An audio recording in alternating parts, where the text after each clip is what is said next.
Why, hello there. Welcome to Bearded Cat Studios. I'm Walter B. Cardigan. Allow me to give you a tour of the place. Here at Bearded Cat Studios, we only use the most cutting-edge and latest audio technology. For example, we have our new transistorized microphone that allows us to capture only the purest of sounds.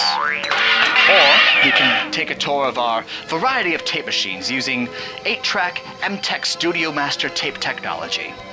Here we can find our primary tape machine, Hal, and the artiste himself, hard at work on his next release. Tyler, how'd you get down here?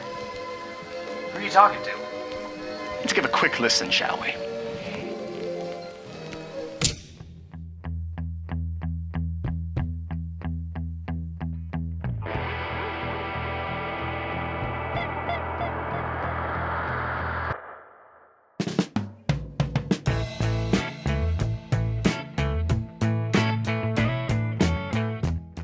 The vast majority of who recorded on the album was myself. I played the lion's share of the instruments and recorded it myself. The inspirations behind my sounds, musically, I'd have to say, were a lot of 1950s and 60s pop and rock.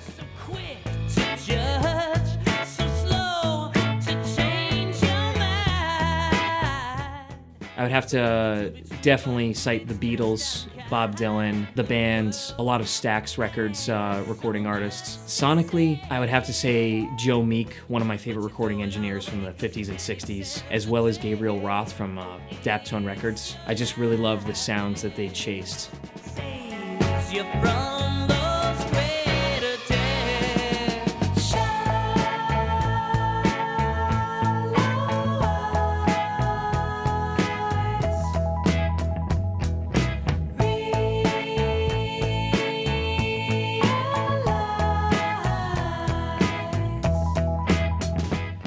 I recorded it on tape because most of the recordings that I love were recorded that way. That's how I really started getting into tape. It has a certain sound to it. I love the limitations that the workflow presents. Like, I'm working with 8 tracks. So it really helps me to make these arrangements as efficient as possible and to not overproduce the record.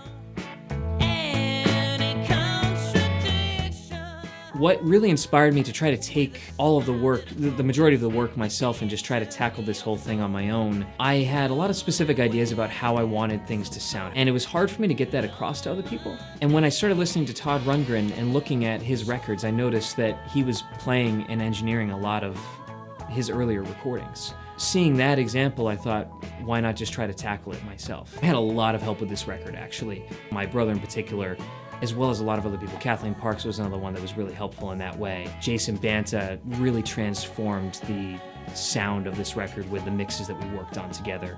Chris Rival also with his mastering. As much as it says produced and arranged by Brad Bensko, it was actually a collaborative effort.